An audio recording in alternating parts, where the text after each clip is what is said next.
वो सारबंद शाश्वत खालिके कायनात ने सृजन के रीत को गढ़वाने एवं मर्यादित एवं प्रतिष्ठित करने हेतु वो सारबंद शाश्वत खालिके कायनात ने उस पावन पवित्र प्रणय प्रधान पुरुषमयी परंपरागत पवित्रतम कुरान के पवित्र पंक्तियों में घोष कर दिया और इशारा फरमा दिया, वमा अरसलनाका इल्ला रहमतल लिल आलमीन, ऐ मेरे महबूब मैंने आपको तमाम आलमीन के लिए रहमत बना के भेजा। वो नबी तमाम आलमीन के लिए रहमत बनकर के आए और हमें और आपको चाहिए कि अपनी नबी की इत्तबा करे, अपनी नबी की पैरवी करे। इसलिए अल्लाह रसूल की इत्तबा में ही जिंदगी की कामयाबी का राज है। बोले सुभान अल्लाह। तो गौर कीजिए, अल्लाह के नबी दुनिया में तशरीफ लाए, किस लिए तशरीफ लाए? हमारी रहबरी के लिए, हमारी हिदायत के लिए। हमें और आपको चाहिए कि अपनी नबी से मोहब्बत करे, इश्क करे, और जब तक नबी से इश्क ना हो, मोहब्बत ना हो, तो सब रायगा है, सब बेकार है। इश्क है तो इश्क का इजहार होना चाहिए। गौर कीजिए और याद रखिएगा, इस्लामी राह हक दीन इलाही इसी को कहते हैं। इस्लामी राह हक दीन इलाही इसी को कहते हैं। मर गया जो इश्क नबी का अजहर जन्नती उसी को कहते हैं। तो याद रखिएगा, हम महफिल मिलाद में बैठे हैं तो याद रखिएगा, मिशकात की पहली हदीस है, इन्नमल अमालु बिन्नियात, अमल का दारो मदार नियत पे है, जैसी नियत वैसी बरकत। आने वाला बंदा ये सोच कर आया है कि महफिल मिलाद में बैठेंगे तब जाके वैसे सवाब है। बोले सुभान अल्लाह। तो याद रखिएगा, ये महफिल में बैठना भी इबादत है। बोले सुभान अल्लाह। नबी का जिक्र करना भी क्या है? इबादत है। सुनना भी क्या है? इबादत है। तो ये इबादत की महफिल है, तो हमें और आपको चाहिए कि इबादत के नियत से बैठी जाए, तब जाकर ऐसे सवाब है, मग़फ़िरत का जरिया है, गुनाहों का कफ़ारा है। अगर आने वाला ये सोच कर आया है तब ये मुल्ला मैं छोड़ेगा, हम खाएंगे तो खाएगा, पिएगा, चला जाएगा, पेट लेकर आएगा, खेत जाएगा। इस वजह से ये महफिल मिलाद की महफिल जो हुआ करती है 5 घंटे की हो या 5 मिनट की हो, ये बहुत ही बाबरकत महफिलें हुआ करती है। इस महफिल में जब भी आप आए या बैठे तो अदब एहतराम के साथ बैठिए, अपने अंदर खुलूस पैदा कीजिए, अपने अंदर पाकीज़गी पैदा कीजिए और इबादत का जज्बा पैदा कीजिए, ताकि आपका बैठना भी इबादत हो जाए, सुनना भी इबादत हो जाए, खाना भी इबादत हो जाए। ये वह महफिल है जिसकी फज़ाइल बयान की जाए तो कहाँ कोई बयान नहीं कर सकता है, वो महफिल है। और याद रखिएगा, कोई भी जलसा हो, कोई भी मिलाद हो, जिस जलसे में, जिस मिलाद में मुस्तफा का जिक्र ना हो, वो जलसा जलसा नहीं है, कॉन्फ्रेंस नहीं है, वो मिलाद नहीं है। तो याद रखिएगा कि ये वो महफिल है जिसे हम मिलाद मुस्तफा कहते हैं। बहुत ही बाबरकत महफिल है। इसकी फजाइल को अगर बयान किया जाए तो क्या वहां को कोई बयान नहीं कर सकता है। ये वो महफिल है और हमारी और आपकी औकात नहीं कि मुस्तफा जाने रहमत सल्लल्लाहु अलैहि वसल्लम के मुताबिक बयान कर सके। इस सारबंद शाश्वत खालिके कायनात ने अपने नबी के बारे में इरशाद फरमाया, और अफाल लका जिक्रक, ऐ मेरे महबूब मैंने आपके जिक्र को अगम अपार बनाया। बोलो सुभान अल्लाह। कुरान मुक़द्दस में अपने नबी की रिफ़ात को, बुलंदियत को बयान फरमाया और फरमा दिया, अफाल लका जिक्रक, ऐ मेरे महबूब मैंने आपके जिक्र को अगम अपार बनाया। तो बताइए, जिसके जिक्र को खुद खालिके कायनात ने अगम अपार बनाया, वो किसी का जिक्र का मोहताज हो सकता है? नहीं हो सकता। तो हमारी और आपकी औकात नहीं जो मुस्तफा जाने रहमत के मीन की तारीफ बयान कर सके। सबसे पहले मुस्तफा का जिक्र, सबसे पहले मुस्तफा का मिलाद खुद खालिके कायनात ने पढ़ा। सुभान अल्लाह। सारा आलम किताब इलाही का मुखातिब था, गोया सारा दुनिया इज्तिमाए अजीम है, खुदाए पाक मिलाद मुस्तफा का जिक्र फरमा रहा है। तो पता ये चला कि किसी मजमा में, किसी महफिल में, किसी मिलाद में मुस्तफा का जिक्र करना खुदा की सुन्नत है। सुभान अल्लाह।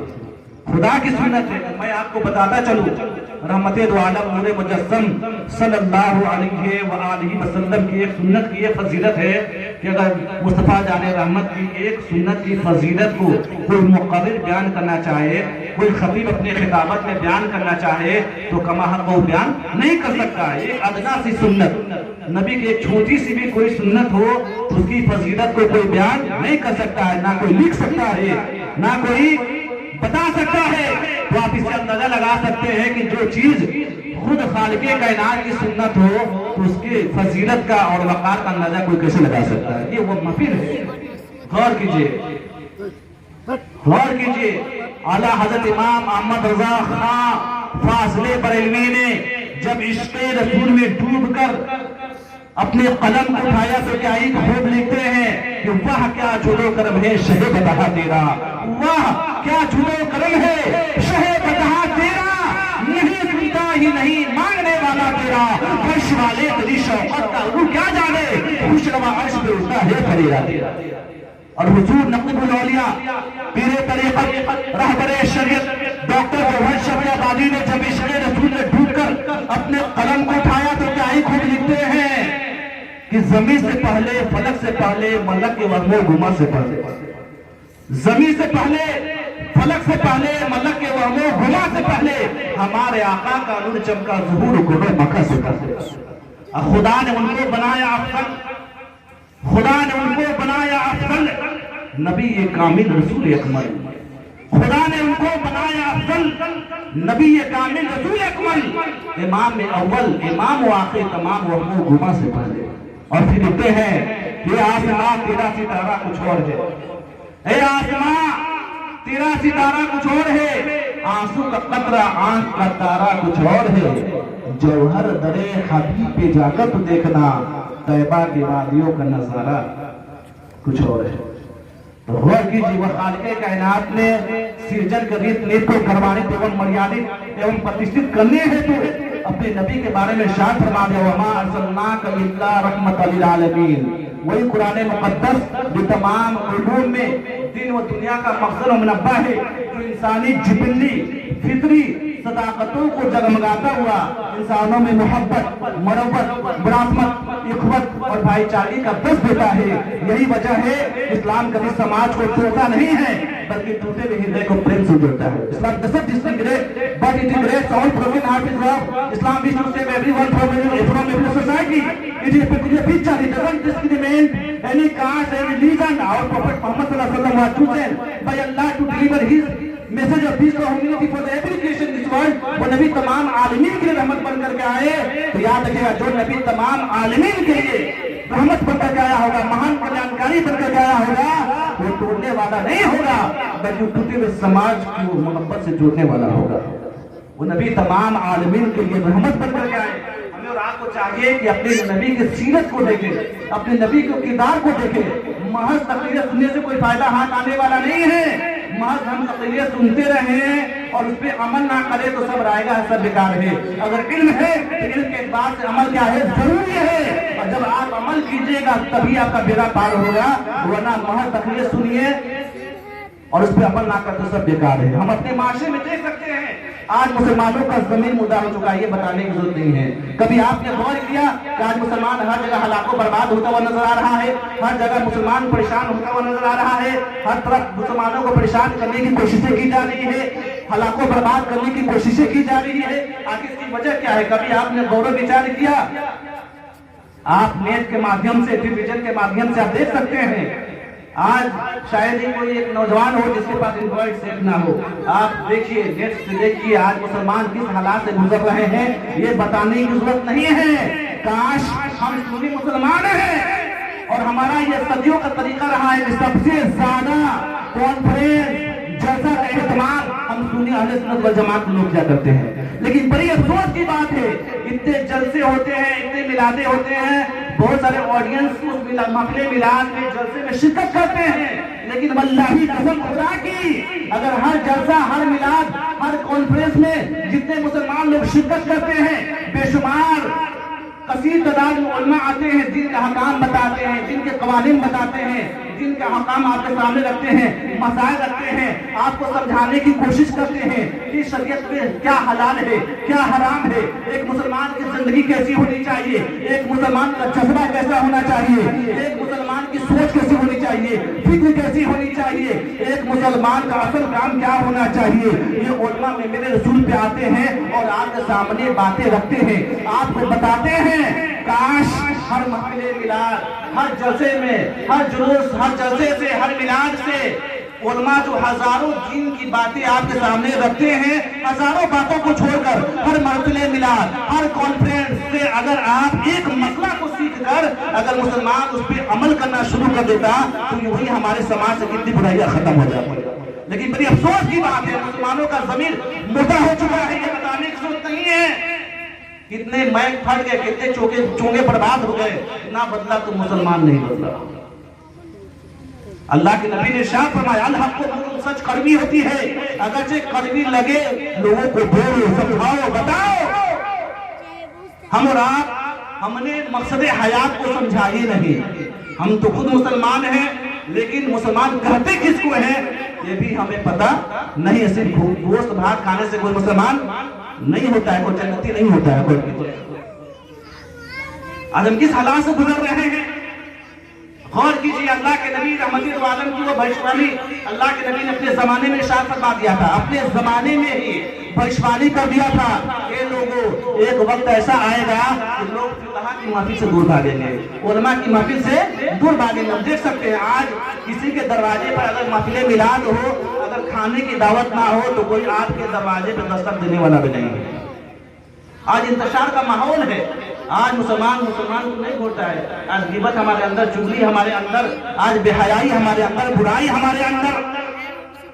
गौर कीजिए, अल्लाह के नबी ने अपने जमाने में इरशाद फरमा दिया था, एक ऐसा जमाना आएगा कि लोग फुक़हा की महफिल में बैठना नहीं पसंद करेंगे, उलमा की सोहबत में बैठना पसंद नहीं करेंगे। कि अल्लाह के नबी ने ये बजस्ता बयान किया था कि जब समाज वो जब दौर आएगा जब लोग फुक़हा की महफिल से दूर भागेंगे, दीन की महफिल से दूर भागेंगे, तो अल्लाह उस कौम पे 3 बलाएं नाज़िल फरमाएगा। कितनी बला? 3 बलाएं नाज़िल फरमाएगा। सहाबा तरफ जाते हैं, कांपने लगते हैं, इसे सहाबा जानते हैं। ये जो जुमला निकला है नबी पाक रहमत दो आलम सल्लल्लाहु अलैहि व आलिहि वसल्लम के ज़बाने अक़दस से निकला हुआ जुमला है। दुनिया इधर से उधर हो सकता है, समंदर अपना रुख बदल सकता है, सूरज चांद सूरज अपने जगह से तस से मस हो सकते हैं, लेकिन नबी की फरमान तस से मस नहीं हो सकता है। नबी जो फरमान किया सो फरमा दिया। सहाबा लड़ जाते हैं, सहाबा का ईमान हमसे मजबूत था।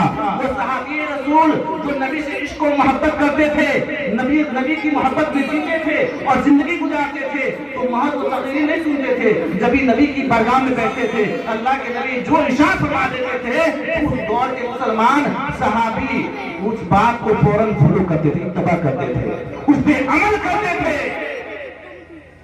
उस पे अमल करते थे। इस वजह से सहाबा लड़ जाते हैं, खौफ ज़दा हो जाते हैं, आहों भगा करते हैं, या रसूल अल्लाह, अल्लाह 3 बलाएं नाज़िल फरमाएगा। जब ये ऐसा दौर आएगा कि लोग फुक़हा की महफिल से दूर भागेंगे, उलमा की महफिल से दूर भागेंगे, 3 बलाएं। तो सहाबा अर्ज़ करते हैं, या रसूल अल्लाह, हमें बता दिया जाए ताकि हम उस जमाने को पा लें तो अपने ईमान को और बेहतर बनाए। अल्लाह के नबी ने इरशाद फरमाया कि सुनो, पहली बला ये होगी, इस कौम से रिस्क की बरकत खत्म कर दी जाएगी। पैसा तो बहुत कमाएंगे लेकिन बरकत का हुसूल नहीं होगा, बरकत नहीं होगी। मान लो 50,000 मंथली पैसा आ रहा है, कहाँ जा रहा है कहाँ नहीं जा रहा, कुछ बरकत का पता नहीं चलेगा। ये लानत। फिर सहाबा अर्ज करते हैं, या रसूल अल्लाह, दूसरी बला क्या होगी? अल्लाह के नबी ने इरशाद फरमाया, दूसरी बला ये होगी कि उस कौम पे जालिम बादशाह को मुसल्लत कर दिया जाएगा। तो आज हम जो परेशान होते नजर आ रहे हैं, देखिए आज मुसलमान हर तरफ परेशान होता हुआ नजर आ रहा है कि अपना लीडर किसको चुने, किसको वोट दें, कौन हमारा रहबर बनेगा, किसको हम समर्थन करें, जो मुसलमानों को हक की बात करेगा, मुसलमानों को फेवर की बात करेगा, मुसलमानों के हक के लिए आवाज उठाएगा। आज भी चुनाव का दौर चल रहा है, देख सकते हैं मुसलमान किधर जाए, किस हालात से हम गुजर रहे हैं बताने की जरूरत नहीं है। अल्लाह के नबी ने इरशाद फरमा दिया था, अपने जमाने में दूसरी बला ये होगी, जालिम बादशाह को उस कौम पे मुसल्लत कर दिया जाएगा, उन्हें सताएगी, काटेगी, बर्बाद करेगी। तो जाहिर बात है आज जिस हालात से हम गुजर रहे हैं उसका जिम्मेदार हम खुद ही हैं। हमारे गुनाहों की नहुसत की वजह से, आज अल्लाह की नाफरमानी की वजह से, आज नबी के शरीयत से दूर होने की वजह से आज हम हालात बर्बाद होते नजर आ रहे हैं, ज़लील व ख्वार होते नजर आ रहे हैं। ये बताने की जरूरत नहीं है। फिर सहाबा अर्ज करते हैं, या रसूल अल्लाह, तीसरी बला क्या होगी? अल्लाह के नबी ने इरशाद फरमाया, तीसरी बला ये होगी, उस कौम के लोग मरेंगे तो बेईमान होकर मरेंगे, बेईमान होकर मरेंगे, यानी ईमान का खात्मा नहीं होगा, नौज़ुबिल्लाह। तो जाहिर बात है जब लोग उलमा की महफिल से दूर भागेंगे, दीन की महफिल से दूर भागेंगे, जब इस्लामिक सिविलाइजेशन, इस्लामिक सभ्यता, इस्लामिक संस्कृति से अलग हटकर जिंदगी गुजारेंगे, जब अपने शरीयत को सही से नहीं समझेंगे तो हलाल और हराम में तमीज नहीं कर सकते, पहचान नहीं कर सकते, क्या हलाल है क्या हराम है, क्या जायज है क्या नाजायज है। जब आप इस्लाम के कवानीन को नहीं समझिएगा तो आपकी तरह जिंदगी गुजारिएगा। बताइए यही कारण है अल्लाह के नबी ने इरशाद फरमाया कि जब वो लोग मरेंगे तो काफिर होकर मरेंगे, बेईमान होकर मरेंगे, नौजुबिल्लाह। तो गौर कीजिए, ये महफिल मिलाद में आप बैठे दिल जमी के साथ बैठिए, अपने अंदर खुलूस पैदा कीजिए। इसलिए खालिक़े कायनात किसी इंसान के ज़ाहिरी शक्ल सूरत को नहीं देखता है, बल्कि अल्लाह मोमिन के दिलों को देखता है, मोमिन के दिलों को देखता है। अपने अंदर खुलूस पैदा कीजिए, अपने अंदर ईमानी जज्बा पैदा कीजिए। गौर कीजिए, ये आलिम दीन, कोई खतीब, कोई मुक़र्रिर अगर मेरे रसूल पे आता है और मेरे रसूल पे बैठता है तो अपने बाप दादा के किस्सा के आगे बयान नहीं करता है। गौर कीजिएगा, जब भी कोई आलिम दीन, मुबल्लिग़ इस्लाम, तबलीग इस्लाम करने वाला शख्स, कोई मुक़र्रिर, कोई खतीब जब मेरे रसूल पे बैठता है तो अपने बाप दादा की किस्सा कहानी बयान नहीं करता है। जब भी मेरे रसूल पे बैठता है तो शरीयत की बात करता है, तरीक़त की बात करता है, मज़हब की बात करता है, हक़ानियत की बात करता है, अल्लाह रसूल की बात करता है। बताइए आपके फायदे की बात करता है तो गौर कीजिए, हमारे फायदे की बात करता है तो आपकी ये जिम्मेदारी बनी है कि महज आप तकरीर ना सुने, अपने अंदर विचार करें कि हमारा ज़मीर कितना मुर्दा हो चुका है। उलमा आते हैं, तकरीर करते हैं, महज लोग सुनते हैं, पता चला कल जो बेनमाजी था आज भी बेनमाजी है, कल जो हरामखोर था आज भी हरामखोर है, जबकि उलमा दिन का हकाम बता रहे हैं। लेकिन गुनाहों की नहुसत की वजह से दिल का रंग स्याह हो चुका है, ज़मीर मुर्दा हो चुका है। यही वजह है कि गुनाहों की नहुसत की वजह से मुक़र्रिर आते हैं, तकरीरें करते हैं, लेकिन तकरीरों का असर आपको दिखता नहीं। अल्लाह के नबी की हदीस पाक है कि गुनाहों की नहुसत की वजह से दिल क्या हो जाता है, स्याह हो जाता है। हदीस पाक में अल्लाह के नबी ने इरशाद फरमाया, जब कोई बंदा गुनाह करता है उसके दिल में एक स्याह दाग लगा दी जाती है, फिर गुनाह करता है फिर स्याह दाग लगा दी जाती है। तो गौर कीजिए कि जो मुसलमान गुनाहों में ही मुलविस होकर जिंदगी गुजार रहा है तो बताइए उसका दिल साफ होगा कि काला होगा, मुर्दार होगा कि उसके अंदर रूहानियत होगी। गौर कीजिए, तो पता ये चला कि नमाज छोड़ना भी क्या है, गुनाह है। तो आज अपने माशरे में देख सकते हैं कि मस्जिद तो बनवा दी, शब है ईमान की हरारत वालों ने मन अपना पूरा बाकी है, बरसों में नमाज पढ़ ना सका। आज मस्जिदें वीरान हैं, आज मस्जिद में जाकर देखिए तो चंद लोग ही आपको मिलेंगे मस्जिद में नमाज पढ़ते हुए, बाकी अजाने सुन रहे हैं लेकिन किसी के कान पे चूल तक नहीं रही। ये भी तौफीक नहीं होता कि उनका हम नमाज आबाद करें। जब हम मस्जिद को आबाद करेंगे अल्लाह हमें आबाद करेगा। हर इंसान अपनी जिंदगी में ये चाहता है कि मुझे कामयाबी का ऐसा सूत्र मिल जाए, कोई ऐसा फलसफा मिल जाए, ऐसा कोई तरीका मिल जाए जिस पे अमल करके मैं कामयाबी की मंजिल पे फायज हो जाऊं। हर इंसान की ये ख्वाहिश होती है कि मुझे कामयाबी का कोई सूत्र मिल जाए, कोई जरिया मिल जाए जिसकी वजह से मैं कामयाब हो जाऊं। हर इंसान की ये तमन्ना होती है, लेकिन बड़ी अफसोस की बात है आज मुसलमान गाफिल हो चुका है। हक की सदाएं 5 मरतबा कानों से टकरा रही है, मुअज्जिन 5 मरतबा आजान दे रहा है और अजान में जुमला इरशाद फरमा रहा है, हय्या अलस सलाह, हय्या अलस सलाह, नमाज की जानिब आओ, नमाज की जानिब आओ, हय्या अलल फलाह, हय्या अलल फलाह, कामयाबी की तरफ आओ, कामयाबी की तरफ आओ। पता ये चला एक बंदे मोमिन, एक मुसलमान की कामयाबी दौलत जमा करना नहीं है, प्रॉपर्टी जमा करना नहीं है, बल्कि मुसलमान की कामयाबी तो नमाज में छुपी हुई है। सुभान अल्लाह। 5 मरतबा मुअज्जिन अजान दे रहा है, आवाज दे रहा है, हय्या अलल फलाह, हय्या अलल फलाह, नमाज की तरफ आओ, नमाज की तरफ आओ, हय्या अलल फलाह, हय्या अलल फलाह, कामयाबी की तरफ आओ, कामयाबी की तरफ आओ। तो फिर हम कामयाबी कहां तलब कर रहे हैं? गौर कीजिए, आज हम दुनिया परस्त हो गए हैं। दुनिया की मोहब्बत की वजह से आज हमारे दिल का रंग क्या हो गया, स्याह हो गया, हमारा ज़मीर मुर्दा हो चुका है। यही वजह है कि उलमा की तकरीरें दिलों पे असर नहीं करती। गौर कीजिए, उमर फारूक रज़ी अल्लाह अन्हु, अल्लाह के नबी की बारगाह में गौर कीजिएगा, ये दुनिया परस्तों के लिए जुमला है और हदीस पाक कहा कि अक्लमंद का इशारा काफी है, अक्लमंदों के लिए इशारा काफी है। रात में तकरीर होती रहे, रात में मैं बोलता रहूं, आप महज सुनते रहे, उस पर अमल ना करें तो सब रायगा से बेकार है। इल्म है तो इल्म के एतबार से अमल भी जरूरी है। अल्लाह के नबी रहमतुल आलम नूर मुजस्सम सल्लल्लाहु अलैहि व आलिहि वसल्लम की बरगाह रिसालत में एक जिहादी सहाबी तशरीफ लाते हैं। उस मजलिस में उमर फारूक भी मौजूद थे, दीगर सहाबा भी मौजूद थे।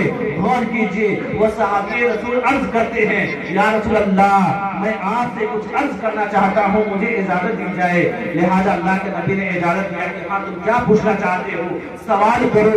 वो सहाबी अर्ज करते हैं, या रसूल अल्लाह, मुझे ये बता दिया जाए कि दुनिया का सबसे कामयाब इंसान कौन है। बोलो सुभान अल्लाह। क्या अर्ज करते हैं कि या रसूल अल्लाह, ये बता दिया जाए कि दुनिया का सबसे कामयाब इंसान कौन है। गौर कीजिए, यही सवाल अगर दुनियादारों से पूछी जाए, दुनिया परस्तों से पूछी जाए, दुनिया से मोहब्बत करने वालों से पूछी जाए कि बताओ कामयाबी क्या है, तो ये दुनिया परस्त लोग, दुनिया से मोहब्बत करने वाले लोग यही जवाब देते हुए नजर आएंगे। जिसने बहुत पैसा कमाया, जो डीएम हो गया, कलेक्टर हो गया, पॉलिटिशियन हो गया, जिसके पास बहुत माल है, जो आईएएस ऑफिसर हो गया, यही जवाब देते हुए नजर आएंगे। मगर कुर्बान जाइए रहमतुल आलम सल्लल्लाहु अलैहि वसल्लम की जात पर जब यही सवाल रहमतुल आलम नूर मुजस्सम सल्लल्लाहु अलैहि वसल्लम से पूछा गया, या रसूल अल्लाह, ये बता दिया जाए कि दुनिया का सबसे कामयाब इंसान कौन है, चालाक इंसान कौन है, कामयाब इंसान कौन है। कुर्बान जाइए, अल्लाह के नबी ने ये स्टेटमेंट नहीं दिया जिसके पास बहुत पैसा हो गया, जो कलेक्टर हो गया, पॉलिटिशियन हो गया, पीएम हो गया, डीएम हो गया, ये जवाब नहीं दिया। बल्कि अल्लाह के नबी बड़े अच्छे अंदाज में मुस्कुराते हुए सहाबा से मुखातिब होकर इरशाद फरमाया, ए मेरे सहाबी, क्या तुम जानना चाहते हो कि दुनिया का सबसे चालाक इंसान कौन है, खिदमतमंद इंसान कौन है, कामयाब इंसान कौन है? तो सुनो, दुनिया का सबसे खिदमतमंद इंसान, चालाक इंसान वह है जो मौत आने से पहले आखिर की तैयारी में लगा। सब ठाट पड़ा रह जाएगा जब लाद चलेगा बंजारा। तो याद रखिएगा कि जिंदगी जो मिली है बंदगी के लिए, इस जिंदगी को बर्बाद मत कीजिए मुख्तसर सी जिंदगी के लिए। तो गौर कीजिए कि मुसलमान की कामयाबी क्या है, नबी से मोहब्बत करना, शरीयत की इत्तबा करना। बोलो सुभान अल्लाह। हम मुसलमान हैं। बातें तो बहुत है, बातें की जाए तो रातें खत्म हो जाए, बातें खत्म होने वाली नहीं है। इंशाअल्लाह बहुत जल्द 10 मिनट के बाद मैं अपनी तकरीर को इख्तिताम कर दूंगा, ताकि दिलजमाई के साथ खुलूस दिल से बैठिए। जितना देर मैं बोल रहा हूँ गौर कीजिए और अपने अंदर ईमानी जज्बा पैदा कीजिए। गौर कीजिए, 1,24,000 कम बेश पैगंबरों को दुनिया में अल्लाह ने मबूस फरमाया। बोले सुभान अल्लाह। अब सवाल ये पैदा हो रहा है, 1,24,000 कम बेश, यानी ज्यादा भी हो सकते, उससे कम भी हो सकते हैं। 1,24,000 कम बेश पैगंबरों को दुनिया में अल्लाह ने भेजा, किस लिए? हमारी हिदायत के लिए। बोले सुभान अल्लाह। बड़े बड़े औलिया को भेजा, गौसे आजम को भेजा, ख्वाजा फरीद नवाज को भेजा। जितने भी औलिया दिखाई देते हैं ये सब अल्लाह वाले हैं, इनका मर्तबा बहुत बुलंद है। इनको अल्लाह ने भेजा, किस लिए भेजा? हमारी हिदायत के लिए। उलमा को भेजा, किस लिए भेजा? हमारी हिदायत के लिए, हमारी तबलीग के लिए, हमारी रहबरी के लिए। तो गौर कीजिए, सोचिए, इस जुमले को आप सोचने की कोशिश कीजिए। 1,24,000 पैगंबरों को भेजा, औलिया को भेजा, उलमा को भेजा, खतीबों को भेजा, किसने भेजा? हमारी हिदायत के लिए खालिक कायनात ने भेजा। अज्ञानी मानव को, इस संसार के मनुष्य को बता दिया जाए कि मकसद हयात क्या है, जिंदगी का फलसफा क्या है, मौत व हयात क्या है, इन्हें समझा दिया जाए, इन्हें बता दिया जाए कि दुनिया के बाद भी एक और दुनिया है जिसे हम आखिरत की दुनिया कहते हैं, जिसे हम आखिरत की दुनिया कहते हैं। लोगों को वाज़ेह तौर पे बता दिया जाए कि जो हम जिंदगी जी रहे हैं महज यही जिंदगी नहीं है, यही दुनिया नहीं है। इस दुनिया से हटने के बाद हम लोग को आखिरत में भी जाना है, आखिरत में भी जाना है, बता दिया जाए। इसी चीज को बताने के लिए, खबर देने के लिए अल्लाह ने पैगंबरों को भेजा, मुरसलीन को भेजा, औलिया को भेजा, उलमा को भेजा कि लोगों को बता दिया जाए ताकि वो लोग अपना अमल बेहतर करे और ऐसी जिंदगी गुजारे कि दुनिया में भी कामयाब हो जाए, कब्र में भी कामयाब हो जाए और हश्र में भी कामयाब हो जाए। इसी चीज को बताने के लिए कि लोगों को बता दिया जाए कि खालिक़े कायनात ने तुम्हें यूं ही पैदा नहीं किया है, बल्कि खालिक़े कायनात ने पहले तुम्हें जिंदगी दी है, जिंदगी के बाद भी तुम्हें मौत आएगी, मौत कब्र में डाला जाएगा। एक वक्त मुक़र्ररा जब क़यामत बर्पा होगा तो फिर अल्लाह तबारक व तआला तुम्हें कब्रों से फिर दोबारा जिंदा करेगा। जिंदा होने के बाद तुम्हें रब के समक्ष उपस्थित भी होना होगा। रब के समक्ष उपस्थित होकर अपने पाप पुण्यों का हिसाब किताब भी देना होगा। इस चीज को वाज़ेह तौर पे बताने के लिए और खालिक़े कायनात ने कुरान मुक़द्दस में वाज़ेह तौर पे शामिल फरमा दिया, वमा खलक़तुल जिन्ना वल इंसा इल्ला लियअबुदून, I haven't created jinn and इंस बट वर्शिप टू मी। मैंने जिन और इंसान को इबादत के लिए पैदा किया। मकसद हयात को भी खालिक़े कायनात ने वाज़ेह तौर पे हमें बता दिया, वमा खलक़तुल जिन्ना वल इंसा इल्ला लियअबुदून, I haven't created jinn and इंस बट वर्शिप टू मी। हमने जिन और इंसान को किस लिए पैदा किया? बंदगी के लिए पैदा किया, इबादत के लिए पैदा किया। तो बताइए अल्लाह का मकसद क्या था? इबादत मकसद था कि मुसलमान इबादत करे, अल्लाह को राजी करे, नेक अमाल पेश करे, गरीबों की खिदमत करे, रोजा रखे, नमाज पढ़े, खुद अच्छा बने, सोसाइटी को भी बेहतर बनाए, अपने बाल बच्चों को भी अच्छी परवरिश करे ताकि वो हिदायत याफ्ता हो जाए, वो भी जन्नती हो जाए, उसके आगे खानदान भी जन्नती हो जाए। ये मकसद था। तो गौर कीजिए, आपने फलसफा को समझ लिया कि हमें जिंदगी जो मिली है बंदगी के लिए। चंद रोजा जिंदगी आज हमारे कल रहे या ना, इसकी कोई गारंटी नहीं है। लेकिन इतनी तकरीरें सुनने के बाद भी, बयानात सुनने के बाद भी अगर आपका ज़मीर अगर बेदार नहीं होता है तो इसका मतलब कि आपका ज़मीर मर गया। और मैं एक बात ये भी बताता चलूं कि हदीस अल्लाह के नबी ने शायद फरमाया, मसलुल लज़ी यज़कुरु रब्बहु वल्लज़ी ला यज़कुरु मसलुल हय्युल मय्यित। गौर कीजिएगा। और वाज़ेह तो मैं आपको बताता चलूं कि अल्लाह के नबी ने मौत और हयात के फलसफे को हमें बयान कर दिया, समझा दिया कि जिस इंसान के शरीर से प्राण निकल जाए फकत वही मुर्दा नहीं है। जिस इंसान के जिस्म से रूह जुदा हो जाए वही मुर्दा नहीं है। इस हदीस पाक के मफहूम को आप समझिए। शॉर्टकट वक्त टाइम का ख्याल करते हुए मैं आपको बताता चलूं इस हदीस का मफहूम क्या है। अल्लाह के नबी ने इरशाद फरमाया, जो लोग अल्लाह का जिक्र करते हैं, जो लोग अल्लाह के जिक्र से गाफिल हो चुके हैं, उनकी मिसाल जिंदों और मुर्दों की है। तो वाज़ेह तौर पे इस हदीस पाक का मफहूम यही है कि अल्लाह के नबी ने वाज़ेह तौर पे बता दिया कि जिंदा वह है जिसके दिल में अल्लाह का खौफ है, रसूल की मोहब्बत है, शरीयत की इत्तिबा में जिंदगी गुजार रहा है, नमाज़ें अदा कर रहा है, रोजे रख रहा है, शरीयत के अहकाम के मुताबिक चल रहा है, उसके दिल में अल्लाह का खौफ, रसूल की मोहब्बत है, वो जिंदा है। और वाज़ेह तौर पे ये भी हमें बता दिया कि जो लोग नमाजों से दूर हैं, अल्लाह की बंदगी से दूर है, अल्लाह की इत्तिबा से दूर है, नबी की मोहब्बत से दूर है, शरीयत से दूर है और इस्लामिक सिविलाइजेशन सभ्यता संस्कृति से हटकर अगर जिंदगी गुजार रहा है तो इंसान मुर्दा है। क्या है वो इंसान? क्या है? मुर्दा है। कीजिए कि मुर्दा कौन करा हमें और आपको? मुर्दा कौन करा? अल्लाह के नबी फरमा रहे हैं। तो याद रखिएगा, अल्लाह के नबी के हदीस पे शक करने वाला इंसान काफिर है। काफिर है कि नहीं? अल्लाह के नबी फरमा रहे हैं, वाज़ेह तौर पे बता दिया कि जिंदगी वो नहीं है सिर्फ कि चल लेना, उठ लेना, बैठना, खाना पीना, शादी ब्याह, ये जिंदगी का नाम नहीं है, बल्कि असल जिंदगी तो मोहब्बत रसूल का नाम है, खशियत इलाही का नाम है। जो लोग अल्लाह के जिक्र में जिंदगी गुजारते हैं, नबी की मोहब्बत में जिंदगी गुजारते हैं, शरीयत के मुताबिक अमल करते हैं, शरीयत की इत्तिबा करते हैं, वो लोग जिंदा है। इस हदीस का मफहूम यही है कि जिंदा वह है जो अल्लाह रसूल की इत्तिबा में जिंदगी गुजार रहे हैं। मुर्दा कौन है? जो अल्लाह रसूल और शरीयत के से मुंह फेर कर जिंदगी गुजार रहे हैं, वो लोग क्या है? मुर्दा है। तो गौर कीजिए, वो नबी तमाम आलमीन के लिए रहमत बनकर आए। अल्लाह ने तमाम आलमीन के लिए रहमत बनाकर रखा। तो गौर कीजिए, हमें और आपको चाहिए कि अपने नबी से मोहब्बत करें, इश्क करें। उलमा जो बातें आपके सामने रखते हैं, बताते हैं, आप उसको सुनिए और समझने की कोशिश कीजिए। और ये उलमा या मैं जो भी बातें हम बता रहे हैं, इससे फायदा आप ही का है। अमल कीजिएगा तो आपको फायदा होगा, अमल नहीं कीजिएगा तो आप समझिए मरिएगा आप, जनाजे आप ही पड़ी जाएगी, कब्र में जाइएगा अकेले आप, सब झेलिएगा आप। मैं तो सिर्फ जिनका हकाम बता रहा हूँ कि अल्लाह ने मुझे जिम्मेदारी दी। अगर मैं पढ़ा हूँ तो मेरी जिम्मेदारी बनती है कि अपने कौम के सामने शरीयत की बात को लाऊं, रखूं, अमल कीजिए या ना कीजिए, यहाँ पे डिपेंड करता है। इसमें से जितने लोग हैं मेरी बातों पे अमल करेंगे तो वो फायदे में रहेंगे, नहीं करेंगे वो खसारे में रहेंगे। अपना काम है सिर्फ बताना।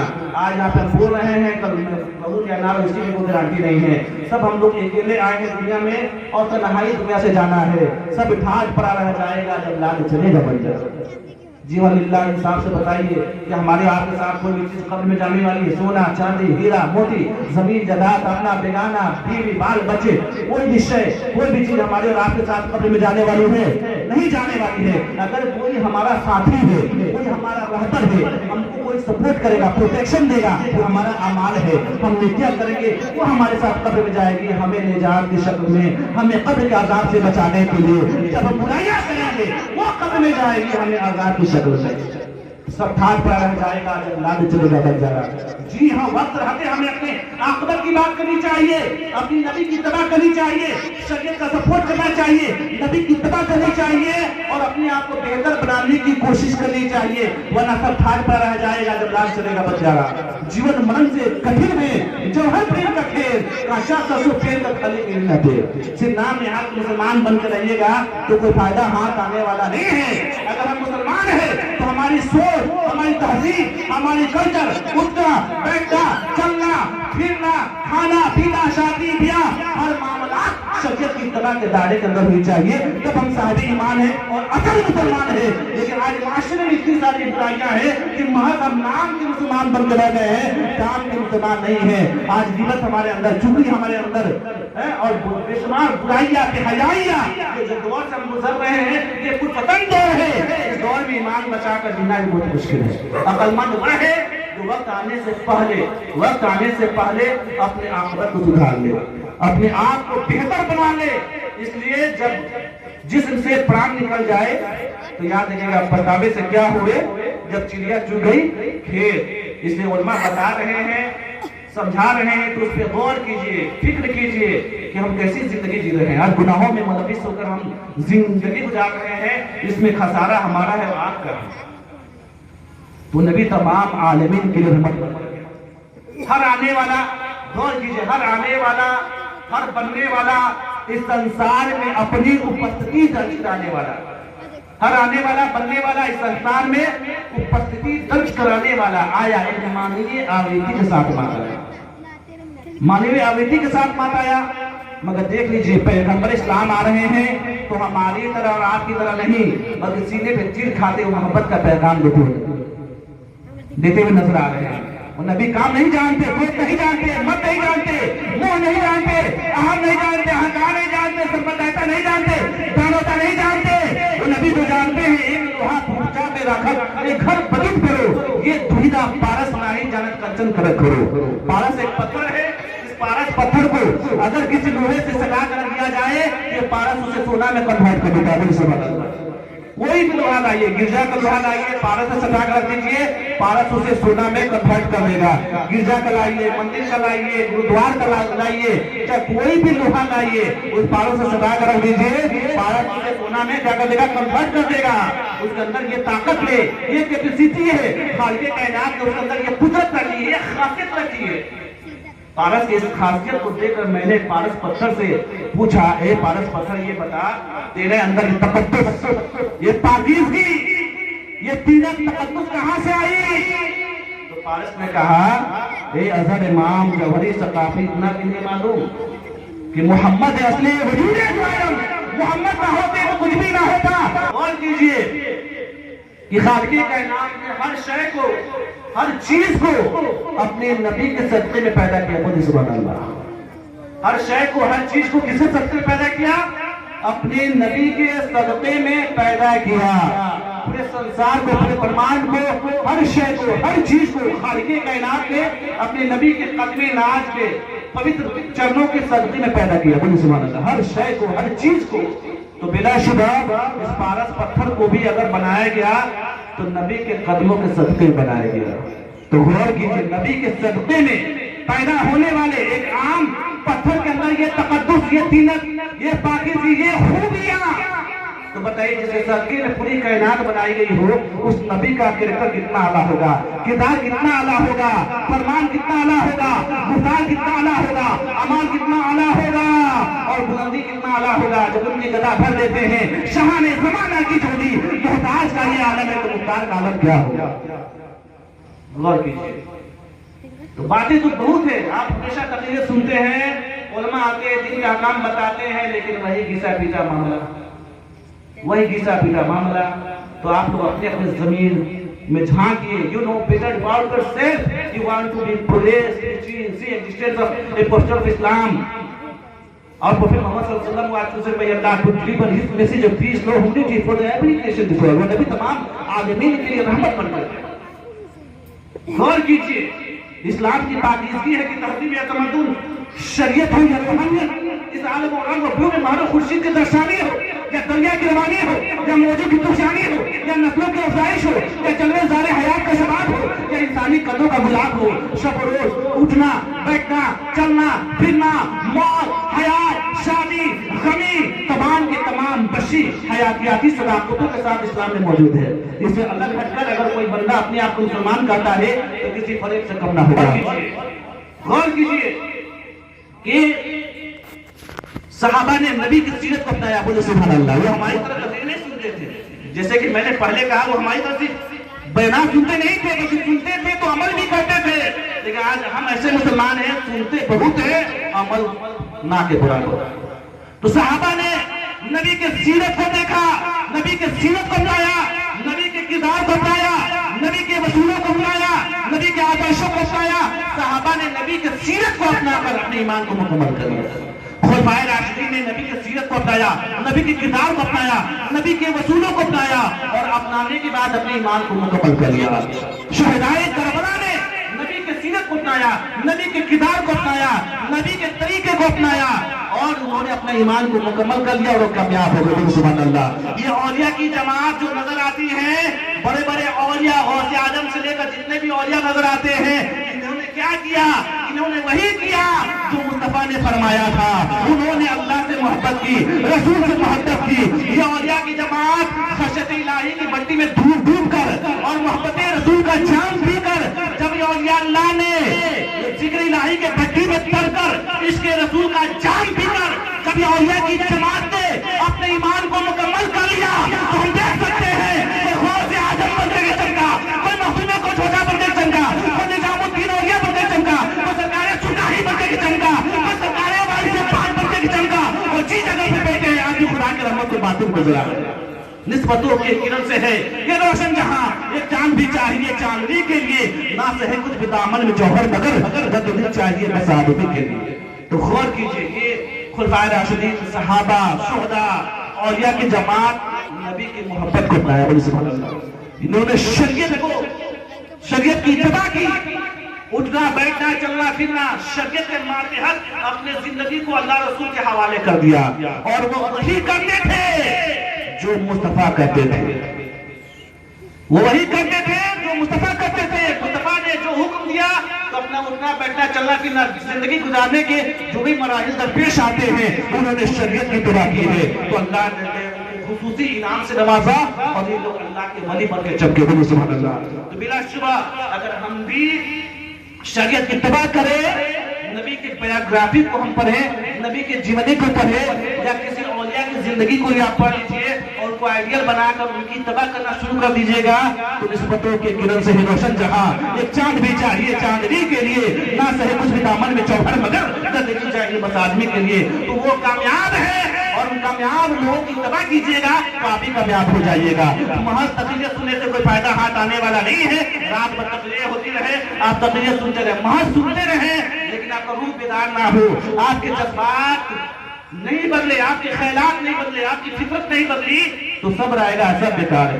तो याद रखिएगा, ये बातों पे आप अमल करें या ना करें, लेकिन जब इस दुनिया को छोड़कर आप जाइएगा, जब तन्हाई का आलम पाइएगा कब्र के अंदर, तुम उस वक्त आपको बातें याद आएगी। काश उलमा ये मुकर्रिर चीख कर चिल्ला कर समझा रहे थे अच्छा बन जाओ, नमाज पढ़ो, लेकिन अब पछतावे से क्या हुए जब चिड़िया चुगे थे। कहा गया कि जब एक बंदा गुनहगार जब कब्र के अज़ाब में फंसता है, बंदा चीखता है, चिल्लाता है और अर्ज करता है मेरे खालिक़े कायनात, जब फरिश्तों को देखता है तो घबरा जाता है, चीखने लगता है, आहो भगा करता है और अल्लाह रब्बुल इज्जत को आवाज देता है मेरे खालिक़े कायनात, मैं गाफिल रहा, है मेरी बर्बादी, मैं गाफिल रहा, दुनिया में 60 बरस 70 बरस 80 बरस जिंदगी गुजारा, या अल्लाह तेरी इबादत से दूर रहा, या अल्लाह मुझे माफ कर दे, मुझे फिर दुनिया में दोबारा भेज दे, एक लम्हा तेरे जिक्र में गुजारूंगा।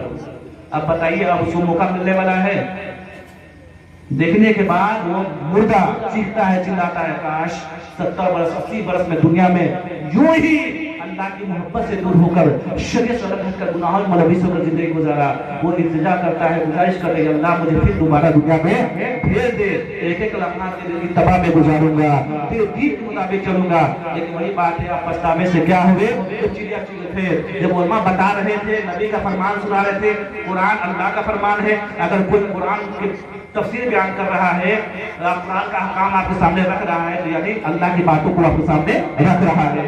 अगर कोई हदीस बयान कर रहा है, तो हदीस किसे कहते हैं? अल्लाह के कलाम को हम कुरान कहते हैं, नबी के फरमान को हम हदीस कहते हैं। बोल सुभान अल्लाह। जब हदीस पाक बयान की जा रही थी, तो गौर कीजिएगा कि कुरान पे शक करने वाला, हदीस पे शक करने वाला इंसान क्या होता है? काफिर होता है। तो बिलाशुबह जब नबी की बात आ गई, हदीस की बात आ गई, और उलमा जो भी तकरीरें करते हैं कुरान और हदीस की रोशनी में ही बातें करते हैं, तो बताइए इतना समझाने के बाद भी और अपने आप को कोई मुसलमान कहता है, और नबी की बातों को सुनने के बाद भी, हदीस को सुनने के बाद भी उस पर अमल ना करे, तो बताइए कैसा मुसलमान है?